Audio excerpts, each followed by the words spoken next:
Hello, everybody. Welcome back to Astrology Victoria, once again with your host, Tatiana, today to talk about the astro weather for the week of Monday, May 16th, all the way to Sunday, May 21st. And we have this week starting with an eclipse. It's not just a normal, your every month-wise, is that even a word, full moon. It is an eclipse. And this is one of the most probably squeezy points of the year. Like, this is a very important time, whatever you're living through. This seems to be an important time of shift, adaptation, change, regeneration that is either willingly or forced. So let's look into this eclipse energy first, because most of the month is going to be about this not the month, but the week is going to be most of the week will be the energy of the eclipse carried from last week. So it's not like the eclipse happens on one specific time and that's it, press the button. No, it's an energy that comes in. It's like a portal. We go through it. It's that. For those of you who did not watch my video for last week, well, last week's energy is kind of leaning up to this week anyways. It's the same kind of transits where we're having this energy move us through this period of time. So we're going to start with our full moon eclipse in Scorpio. So this is a lunar eclipse, and a lunar eclipse is when, as you can see, the moon is over here and the sun is over here. They're in opposition. And when the moon gets eclipsed, the earth is in the middle. So when the sun wants to shine its beams, well, guess what? The moon does not get any light. So we cannot see it. So it eclipses the moon. And when it is an eclipse, it's because the full moon, which is usually when the moon and sun are in opposition, is close to the nodes, because that's where the earth kind of interferes. So, or depending on what kind of eclipse, will have an interference or a body that eclipses the other body's light. What happens during these eclipses is that it's like turning off a switch. Boom. And the switch is certain kind of the conscious awareness of all the planets that are around here. It's like the light. In this case, the moon is like turned off. So this lack of awareness or darkness is almost a space where you have to go in yes or yes, because otherwise it's like losing consciousness and walking in the dark. It's a little bit of the representation of an eclipse. And when we come out of it and the light switch comes back on, the idea is that we've been reset. Like when the breakers break and something blows out and you have to reset it, and then the light comes back on and like, oh my gosh, I can see again. So these are times of deep reflection and like a tunnel that pushes you into something else. In this case, because it's the lunar eclipse in Scorpio, and this is together with the south node. So it is happening at 25 degrees. So anybody with planets or points in your chart that are around the 20th to the 30th to the 29th degree of the fixed sign, so Scorpio, Taurus, Aquarius, or Leo, if you're anywhere around here, well, brace yourselves, because this is going to be speaking to you a little bit more loudly. This is going to be activating points in your life or in your chart, depending on where in this cross they are, depending. And that may be saying, hello, hello, hello. Are you looking at this area of life, depending on which house also these points or planets are around the 20th to the 29th degree? Because the area of life is the area of life that's being asked something. If it's the Scorpio, it's clearly something that needs to be released. So people with lots of Scorpio planets at this moment in time, something is going to be highlighting the energy of the most unconscious part of the Scorpio, or the darkest, deepest shadows, so that we can compose them, let them go, and let them die, because something is dying. And it's like having a limb that has gangrene. I know it's a horrible example, but I gave this example to a friend of mine. And if you hold on to it, it will spread to your whole body and kill you. So you need to allow this cherished part of your ex identity to leave and gracefully give up, so that whatever it's released can leave space for what is coming. What things are being released? Things of the Scorpio themes. Basically, the deep attachments, codependency, power, themes around power and obsession, themes around deep emotional upheavals, like being overly emotional and dark, deep shadow work, the depths of the depths, the pain of the pain. Whoa, all of that is almost being asked to be reviewed. Relationships that are toxic, anything that is of the waste, nuclear waste, actual toilet waste, whatever is waste, it's going to be showing up, so we can actually, this eclipses kind of get things reset. It's like flushing all that waste that is clogging up your toilet. I'm using poopy examples because that's of the nature of a Scorpio, and it's totally fine. Waste is part of life. If we would compost all our waste, guess what? We wouldn't need to trap it in a septic tank. We could just compost it, and then it would be part of Earth again, and then give new life. But unfortunately, us humans get so attached to things and stuff and people that we just don't want to let go. And we want to keep the poop. And no, the natural processes say there's a time for decay and death. And this one, if you have a lot of planets in Scorpio or on those fixed points, it's going to ask of you, it's going to be a discomfort around that. If you have points more on the Taurus side, then this means that the Taurus themes in your life are going to be highlighted. Like, look, there can be more stability. There can be more grace. Look, you can simplify. Simplicity, slowness, stability, grace, ease. A flower doesn't force in order to bloom. It just blooms. The Scorpio is almost like, this intensity of the roots forcing down in the ground, or like pushing their way. Like, there's no need to push anymore, says this eclipse. And all of our eclipses this year are going to be around the axis of the Taurus and Scorpio, because the nodes are transiting Scorpio and Taurus throughout the whole year into next year. So all our eclipses are going to be around those themes, the themes of resources, my resources, your resources, our resources. What am I hanging on to and hoarding that I'm not sharing?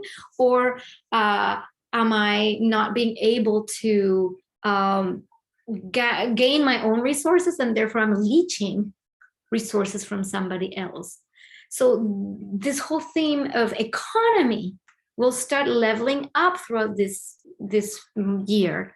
As these eclipses happen there, we're learning more to see the value, our own value, and what we value as a collective. And this comes in with those square to Saturn. So let's look a little bit out of the themes of kind of the whole week, because these are themes.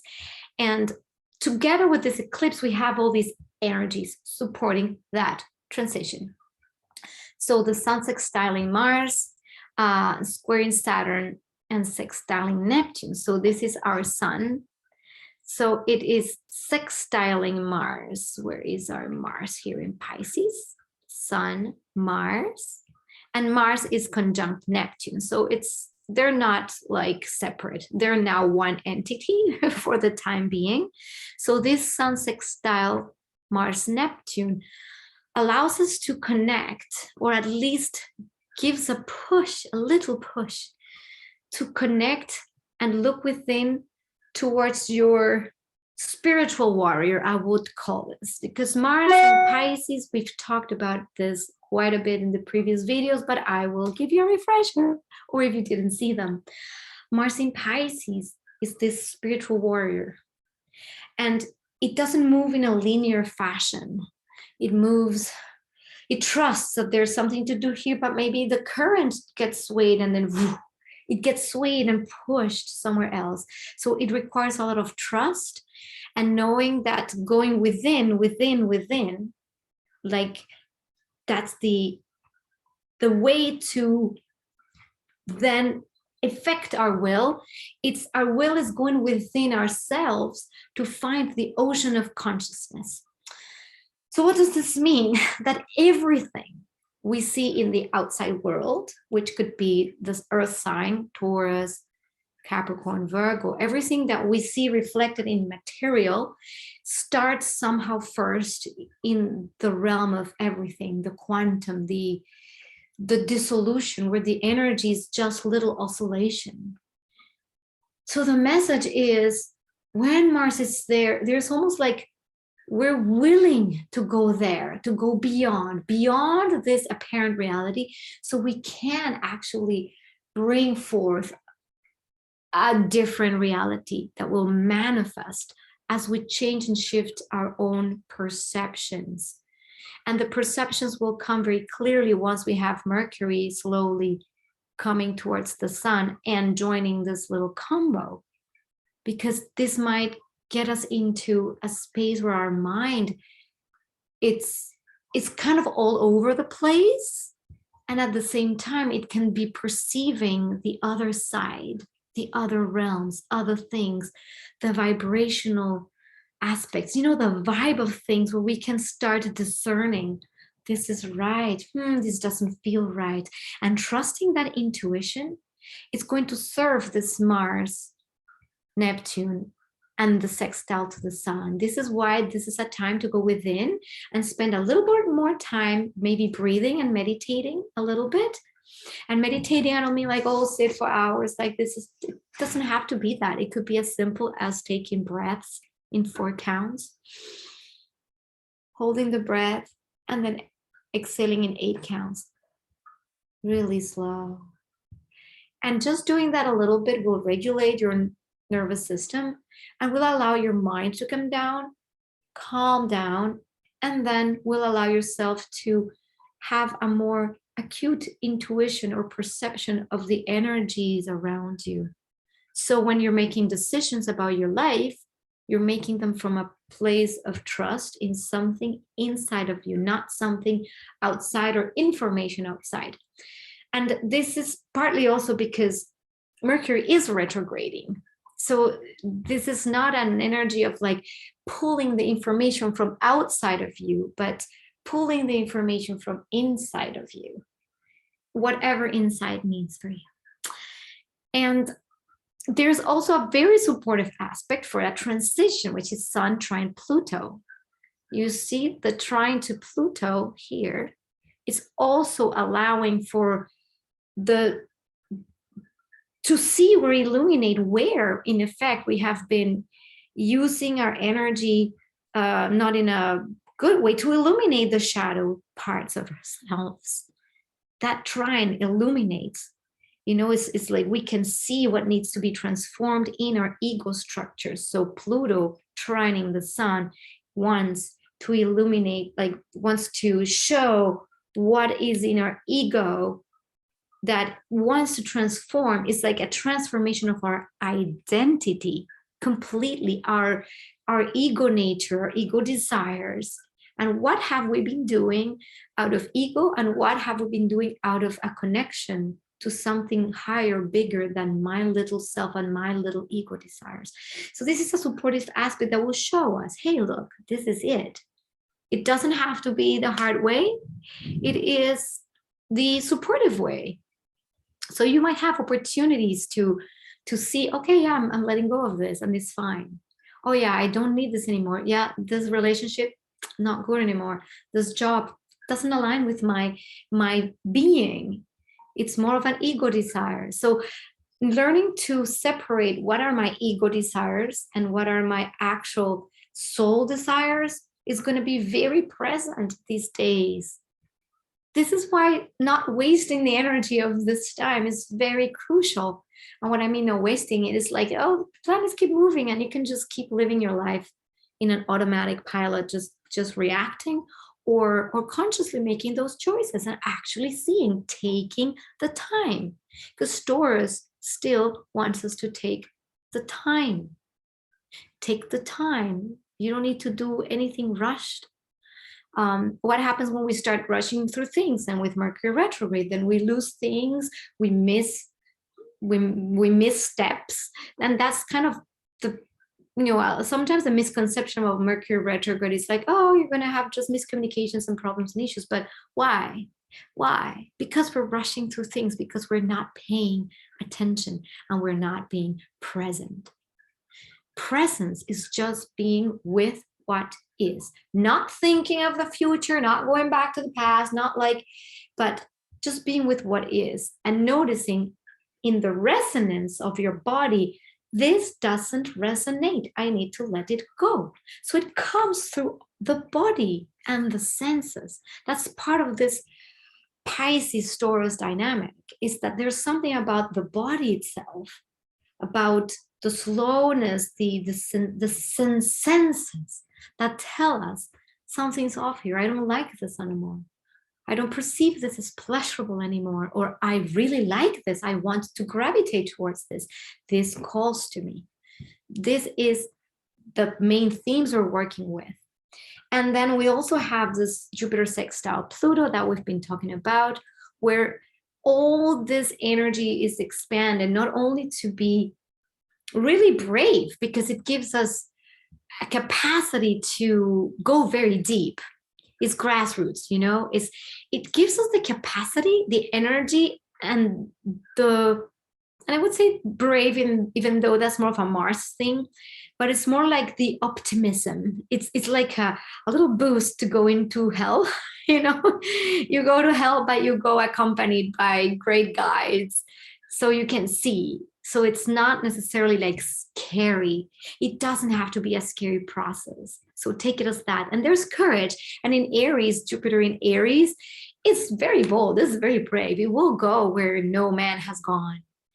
But this time with this little sextile here, it's almost like, can we go to hell for a little bit to see all that's rotten and those limbs and chop off and just compost everything and move on before all this new energy, which is part of that Aries impulse that's coming, starts really amping up for all the new things.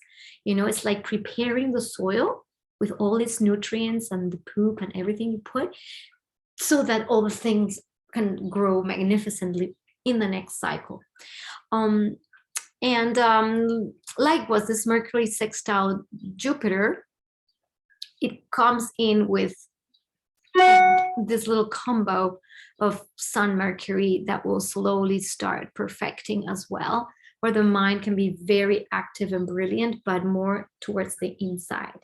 Time to review things, like review projects, review things that you have maybe left unfinished. There might be people coming back into your life as well. In every retrograde periods, you might have people or projects or things, also depending what house this is in, what area of life. That's the area where things are coming for review. Patterns are also coming up for review, like, have you been repeating a pattern like a lot? And you're noticing, oh my gosh, I'm doing this just again. Can you not make a different choice next time so you don't have to keep repeating the same pattern, especially if it's toxic of the nature of Scorpio? And or if it's something that just is outdated. A pattern has also its cycle, and at some point we want to evolve and move beyond those patterns. So this is a good time for that, to review all of that and have the courage. Maybe you'll have even support. There might be support coming your way, something like a really good friend, or, or the wonderful teacher or therapist, or whatever comes your way that you feel, oh my gosh, this is the time to do this. And I am getting support and I am taking the support.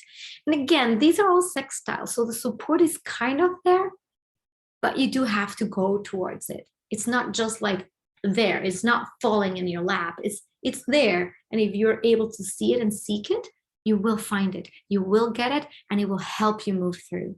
Help you move through whatever transitions you're moving through right now. And the sun enters Gemini. This is the other little thing that's going to be happening. Oh, and I'm going to move my pretty face here. Gemini, it's a very light energy. As we can see, it's curious, it's dual. It wants to understand everything. It doesn't stay put.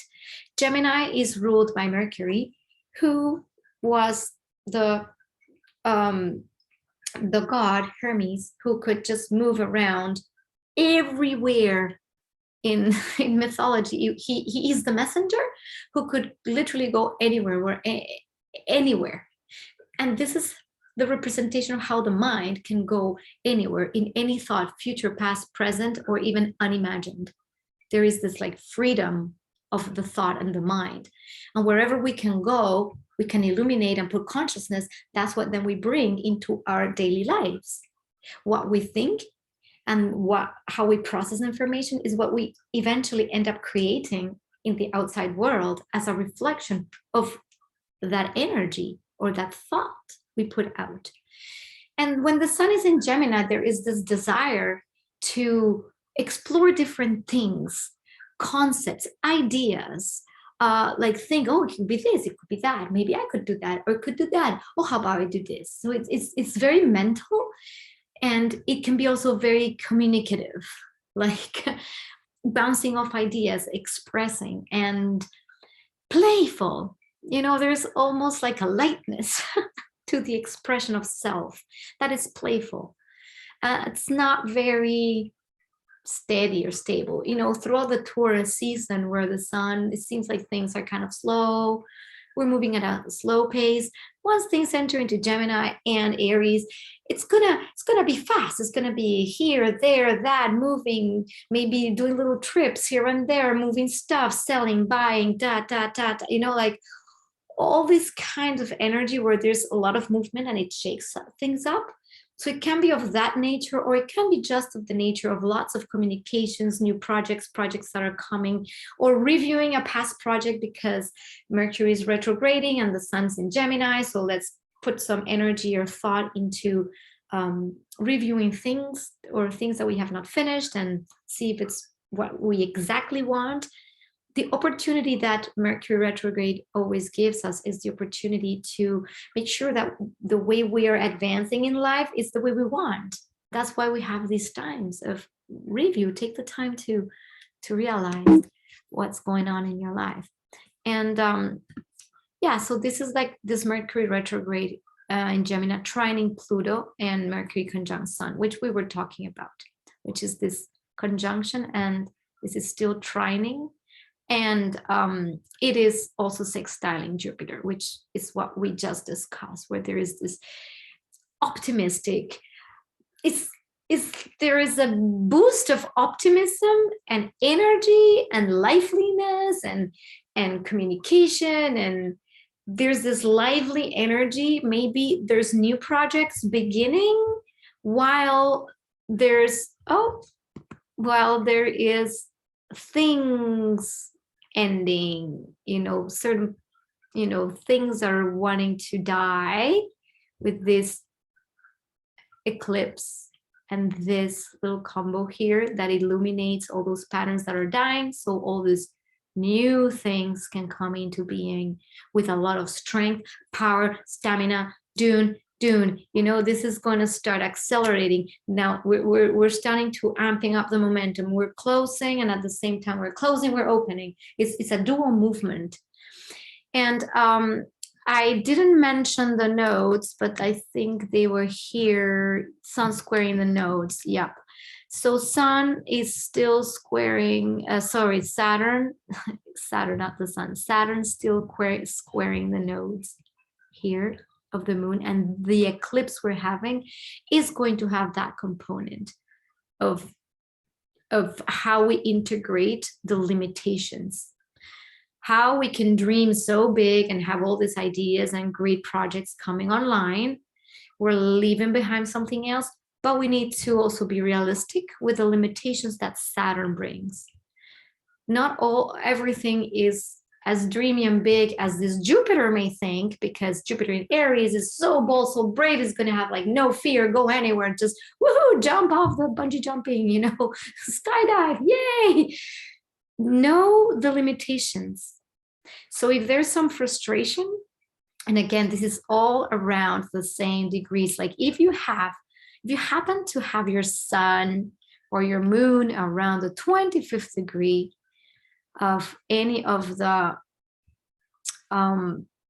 fixed signs, or Venus, any personal planet, you might be feeling this like a difficult compromise between the limitations, what's difficult, what kind of doesn't want to move, but it wants to move, but it wants to do it properly.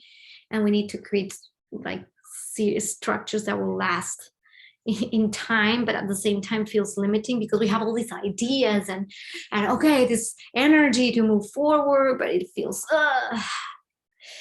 all in all, this week and the past week, this week and the next week, basically the month of May, all in all, is I would say, final transition month into something that is coming, something that wants to be birthed in a certain way and be different and be long lasting. It's a birthing month, literally, like, we've had lots of these little points of death, rebirth, which is part of the evolution. Evolution is always a spiral.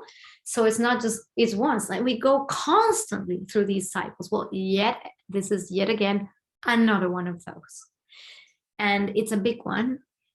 And hang on in there, because trust is what's going to keep you going. Trust and centeredness, being centered in yourself. And this goes for your life in general. When you're centered in your being, you can't go wrong with anything, because you will understand that everything is more or less an illusion that is created by your own thoughts. And when my thoughts meet other people's thoughts, then we have collective thoughts, and then we have collective reality. So whatever you change inside, you shift outside. So this is this time. This is the invitation. What are you shifting? What do you not like about your life? What are you still complaining about? And if you still feel, I'm complaining about this again and again and again, well, this is the time. This is that illumination for composting that, letting go. So you move towards what actually gives you pleasure. The Taurus actually gives you stability. Taurus actually gives you abundance. Taurus. And we're going to move there, where this North Node is right now. Self-sustaining, my resources, not codependence. Scorpio, codependence. We're leaving all that to be more of who we are as our unique beings, working not because we have to work at our job, but being like a flower that is effortless. Everything we do, when we do it from love and from our center and from divine guidance, should be effortless. Then that's the message. So I hope this helps you this week. Continuation of last week's energies. May you be blessed. Take the time of this eclipse, which is happening between Sunday and Monday, depending on where you are in the planet. Take your time to do your little rituals of releases if you can, which could include writing, could include drawing and then burning. That's one way of doing things. Just taking a little time to close cycles that could have been very, very, very long. May you be blessed.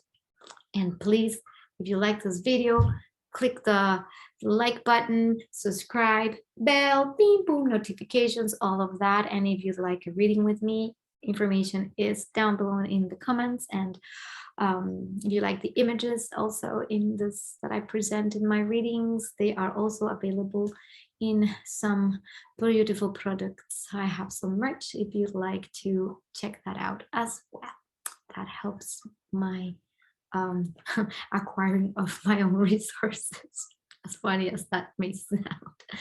Thank you very much. I appreciate each and every one of you watching, and I'll see you next week or the next week. And leave me comments on how you're living this eclipse and transition. I'm excited to see how you're living through this. Bye.